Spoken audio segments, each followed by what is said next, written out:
Bye bye.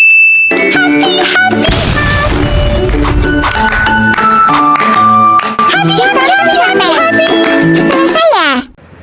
Habis saya di Jakarta siang ini tadi nggak ketemu. Des ya? Iya, betul aja. Dari kamar kosku dong. Kamu lagi ngapain di sini? Ya udara nih. Mau ikutan kah? Boleh, sama. Coba sih. Kamu betul. Kok perasaan kamu jarang banget deh kelihatan. Gak di kosan, gak di kampus. Emangnya kemana aja sih? Oh iya ya, bukannya aku sering ke kampus, kamu kali yang saya lihat. Kak, serius? Emang ada ngapain aja? Ya pastinya belajar dong, emang mau ngapain lagi? Ah, kalau belajar mah iya dong. Kalau nggak belajar, nanti dianggap alfa, terus kena kompen deh. Seru tuh kamu pengen bikin candi kali ya? Waduh, dalam waktu semalam ya. Boleh tau kena main gym. Nah, itu kenapa nih kok bisa banget jam di kampus? Ya biasa lah, sibuk. Oh sibuk, sibuk ngapain? Sibuk organisasi. Organisasi, emang kamu ikut apa aja di kampus? Kalau kakek ini sih aktif ke BEM sih. Oh, jadi kamu anak BEM toh? Iya, baru Ih, tahu. gila, keren banget loh. Sumpah, aku gak expect banget bisa lolos ke BEM. Karena kayak gitu untuk BEM. Oh iya, beda kan kamu juga bukannya semalam sibuk banget ya di sama DDC. Ah, nggak apa-apa kok. Iya. Sebenarnya itu emang aku lagi meeting sama anak-anak organisasi. Organisasi apa tuh? Sibuk banget. Aku ikut Novo Club. Nah, itu tuh kayak apa ya? Coba jelasin dong, kan gua nggak tahu nih. Ya, gini. Jadi, Novo Club itu adalah sebuah organisasi anak muda yang berasal dari luar kampus. Organisasi ini dinaungi oleh Paragon.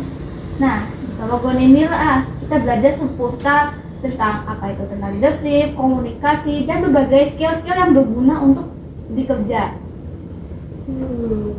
By the way, leadership ya? Berarti leadership itu apa ya? Kayak semacam mirip-mirip kayak pimpinan kah? Ya, betul, kepemimpinan. Menurut kamu kepemimpinan artinya itu apa sih? Jadi, bagi aku itu, leadership adalah salah satu skill terpenting yang harus dimiliki oleh semua orang. Karena kenapa? Bayangin jika kamu tuh jadi pemimpin, apa yang kamu lakukan? Pasti kan ngatur-ngatur orang dong, membuat rencana dan memastikan semua rencana itu berjalan lancar dan berhasil. Ya kan? Pasti seru kan? Nah, tapi itu juga ada teknik ya. Makanya di organisasi itu diajarin yang namanya leadership. Leadership ini emang skill yang salah satu skill penting lah ya, harus dipelajari. Soft skillnya bagus. Kalau kamu kan anak BEM ya. Nah, kalau di BEM, menurut kamu leadership itu apa?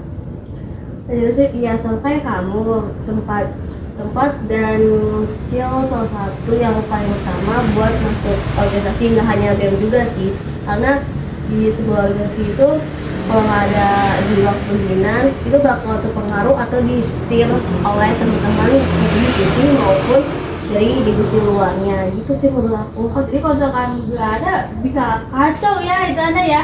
Iya, apalagi di-steer, emang kamu mau di-steer organisasi? Ntar kacau ini, ntar semua rencana pada bubar, gak sesuai dengan ekspektasi, gak sesuai dengan rencana yang dijalankan. Iya ya.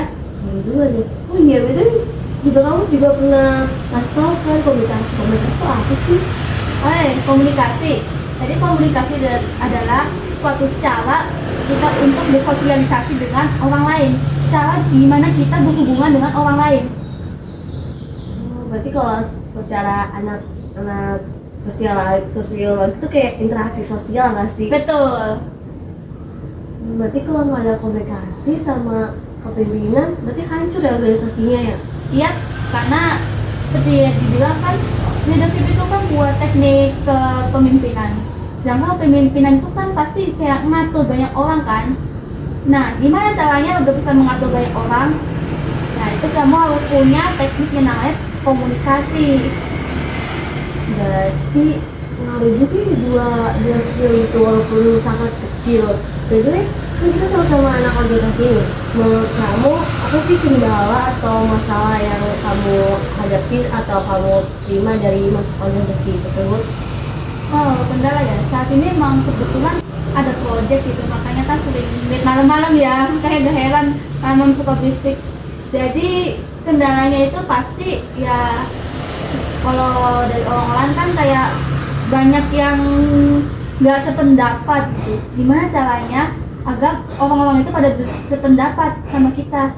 Nah, disitulah kita harus berkomunikasi. Ditanyain tuh kayak satu-satu, gimana nih, ada keluhan atau enggak? Gimana nih, hasil yang ini tuh sesuai nggak sama kalian? Ada yang kurang atau enggak? Kalau misalkan ada saran lebih baik, bisa disampaikan, nanti kita bisa diskusi sama-sama.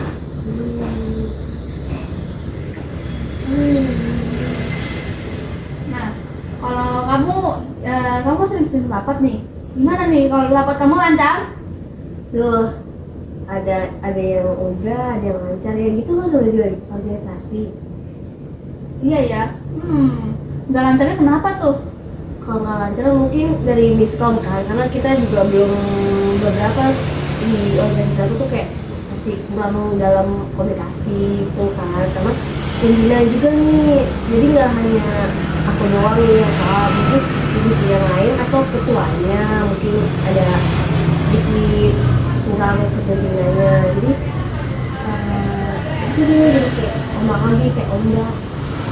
Oh, itu ya, jadi kayak gitu ya. Jadi emang makanya penting sekali ya yang namanya leadership sama komunikasi. Kalau menurut kamu, tadi sepertinya yang udah kayaknya dibilang, sebenarnya skill leadership itu harus banget diimbangi sama skill komunikasi gak sih? Harus dong. Kenapa? Karena kalau kita mimpin doang tapi nggak ngomong, masa kita harus kendaliin ke anggota kita pakai bahasa isyarat? Kan nggak mungkin. Sebenarnya sih mungkin bagi teman kita yang ngerti bahasa isyarat, tapi kalau buat kita yang nggak ngerti itu kayak bakal apa sih nih orang kayak ngomong apa, punya mood gak sih, kayak ya itulah pakai kata-kata kasar. Jadi harus seimbang. Lalu kalau komunikasinya kurang, jadi kayak kita masih bisa memahami orang itu ngomong apa walaupun masih terbata-bata gitu.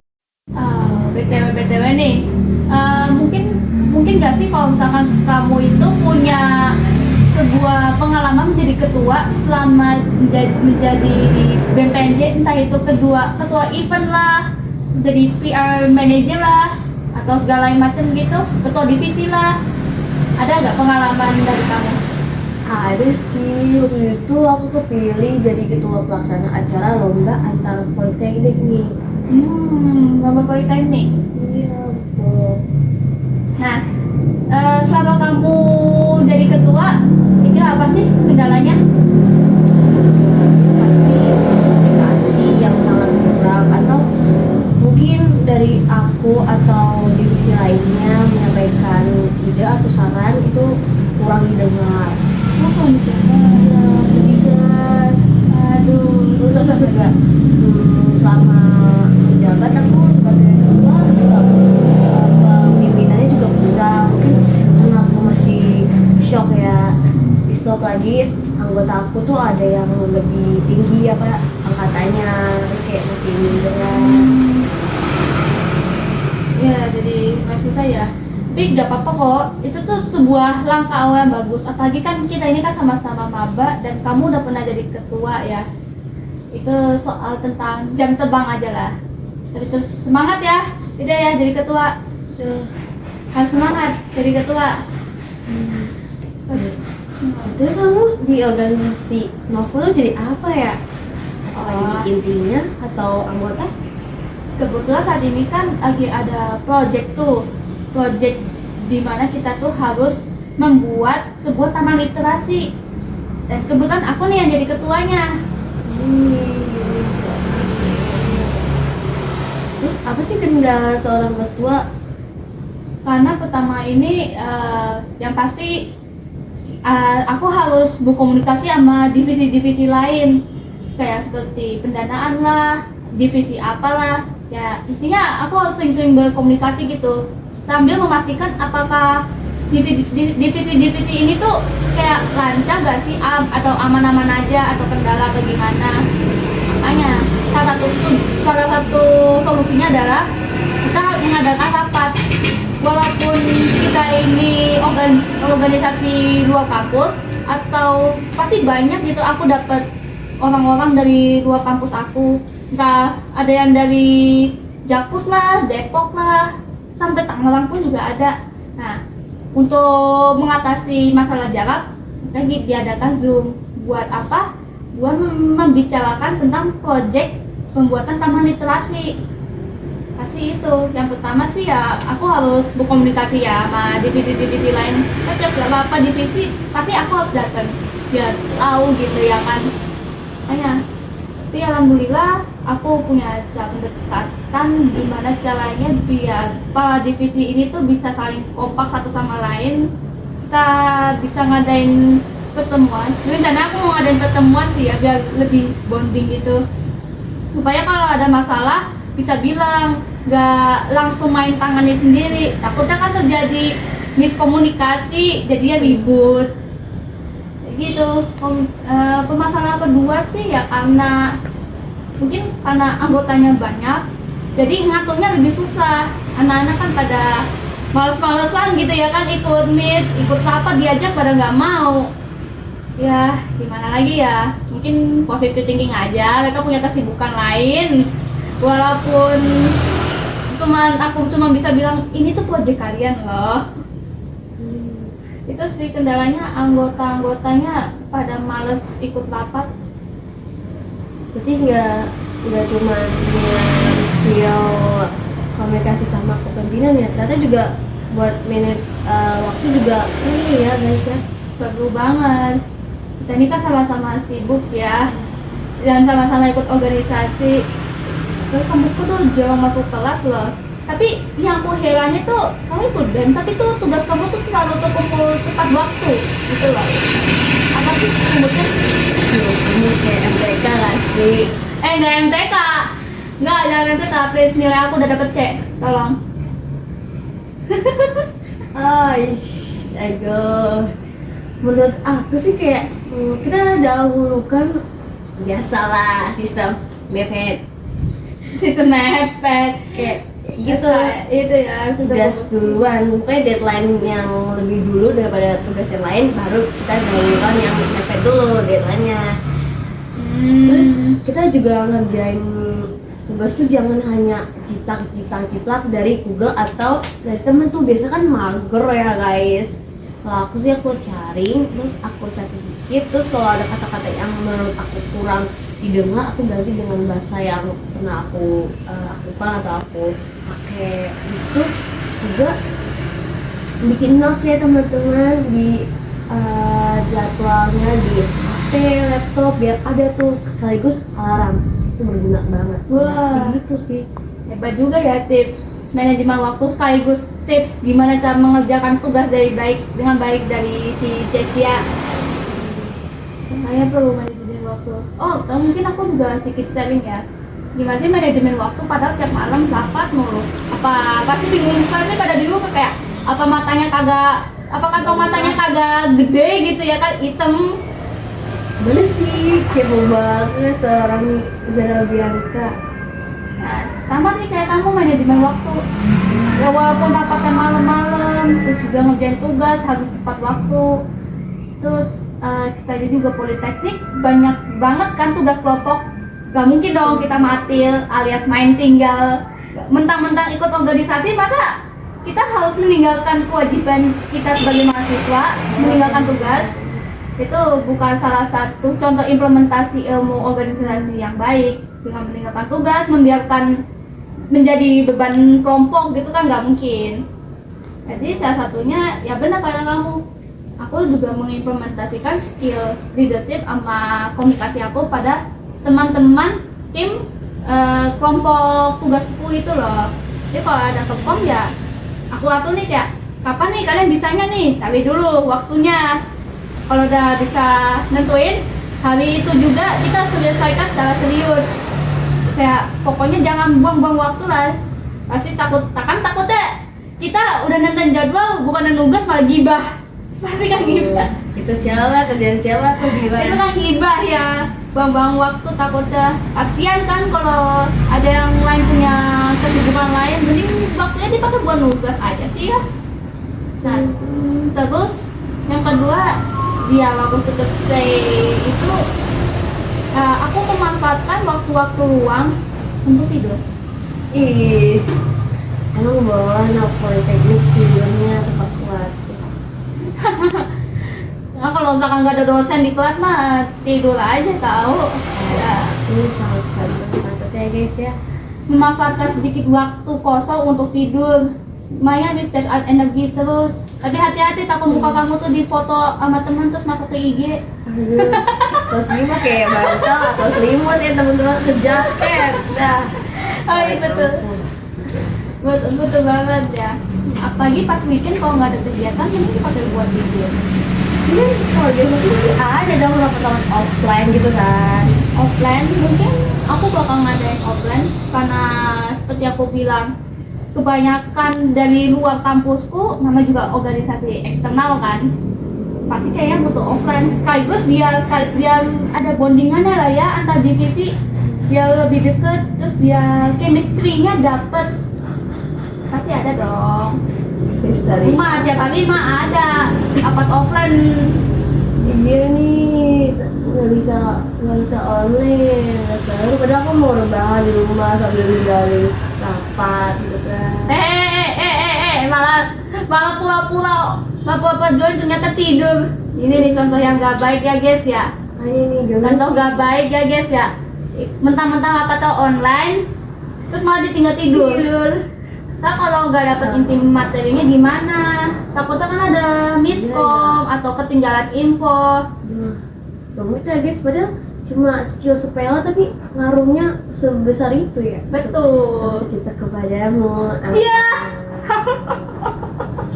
Ah ya. Nah, ini nggak boleh dicontoh ya guys ya. Lagi rapat online ditinggal tidur atau apa? Gua ya usaha. Gue. Dasar. Sumpah. Ah ya, pas waktu itu jadi ketua sering dengar kayak tuan-tuan gitu gak sih? Jangankan dari divisi lain, aku juga tadi tuh kayak dulu kayak makanya aku bisa grab dari organisasi aku yang sangat beban ini. Gak beban sih kayak dulu, apalagi kan aku tuh kuliah di dua tempat ya. Politeknik sama society kayak tabrak-tabrakan lah. Ini lama-lama aku yang ditabrak. Astaga. Canda ya guys ya, jadi kayak ya biasa lah dua tempat, kan aku orang pintar satu S. PPS. Tuh, kalau keluar tuh mungkin ya waktu, terus mood juga ya, karena mood juga ngaruh ke kondisi apapun. Lalu tugas, gitu lah, tapi kayak alasannya kayak tuh dia ngerjain tugas ini, itu ujung-ujungnya main ke kafe. Waduh, Semoga gak baik. sih. Manajemen waktunya jelek ini pasti nih. Bukan Iya. dipakai buat nugas, malah pergi ke kafe. Ntar gila deadline-nya mepet, baru panik gila. Aku juga ini incar sebagai ketua. Kalau dari kamu gimana sih kalau kesannya? Kalau aku sih kalau dari kelompok mengatur banyak orang yang nggak mau rapat, yang seperti aku bilang gitu. Aku sekarang masih mencari solusi nih. Gimana caranya yang nggak rapat ini tetap bisa minimal ikut aja sih rapatnya biar dengerin gitu loh, biar tahu info-infonya gimana, notulensi rapatnya juga gimana. Ya perlu bosen gak sih dengerin doang? Iya. Masuk ke kanan, keluar ke kiri. Kuliah aku cuma itu sih, soalnya kan proyekku ini proyek gede ya, mengandalkan beberapa mahasiswa dari berbagai kampus, entah itu politeknik, sekolah tinggi, ataupun universitas. Nah, kalau dari kamu ada nggak sih caranya kayak biar ngebentuk ke bonding itu, gimana skill komunikasi yang dibutuhkan untuk membuat bonding anak-anak yang gak mau ikut rapat bisa diajak gitu, kayak ayo ikut rapat gitu biar kayak mau gitu, minimal mau ikut aja dulu rapatnya. Kalau dari aku yang pernah dibuat tuh ya kayak kita ngadain biasa lah jalan bareng, touring-touring ke Curug atau ke taman sekitar Bogor atau Bandung tuh naik motor atau naik kereta. Seru nggak sih kalau dibayangin? Naik gaman boleh gak? Duh itu kapan nyampeinnya ya? Sampai berapa abad tuh? Daripada naik getek. Ah, iya sih. Tapi seru juga ya guys. Biasanya kalau acara kayak acara atau kegiatan kayak berbau alam pasti banyak banget yang ikut. Nah itu salah satu trik buat hari yang yang anak-anak yang nggak aktif jadi aktif. Dia merasakan ya, wih ini seru ini nih. Tiba-tiba berujung kayak, oh ternyata tim aku seru toh, aku gak merasa dikacangin. Terus juga buat PJ per divisi kan ada tuh. Pastinya ada. Dia tuh narik juga, jangan dari ketua juga yang narik kayak bikinlah suatu acara divisi dia masing-masing biar anggota divisinya tuh kayak semangat itu, jadi kayak anget banget kayak bubur. Oh, kirain dari kan anggap seperti kalau ayam yang keluar dari pantatnya. Oh my god, berdebak. Terima kasih ya Salana ya. Mungkin next time buat pertemuan offline sekaligus berbonding, mungkin aku bakal buat seperti games rame-rame seru. Jadi kayak ayo semuanya ikutan. Bentuk bondingnya lebih seru ya kali ya. Pakai game. Semoga apa gamesnya tuh yang basah-basahan itu best sih kata. Boleh. Itu mungkin bisa jadi acara seperti outbounding boleh. Mungkin juga aku bakal menegur PJ dari setiap divisi biar untuk mengatur anggota-anggota per divisinya itu supaya gak males, dia bisa semangat lagi. Jadi kerjasama antar timnya lebih terasa. Betul tuh. Wah, udah gak terasa ya kita ngobrol. Udah sore gini ya tahu-taunya ya. Mandi gak sih? Mandi sore gak sih? Boleh nih, ini udah kelihatan. Atau mau ngabuburit nggak? Nyari takjil. Boleh tuh. Ayo, di bawah ada yang jualan itu tuh, jualan odading. Boleh boleh tuh kayak Mang Oleh buka cabang tuh. Ayo, let's go. Go. Yeay. Thanks for watching.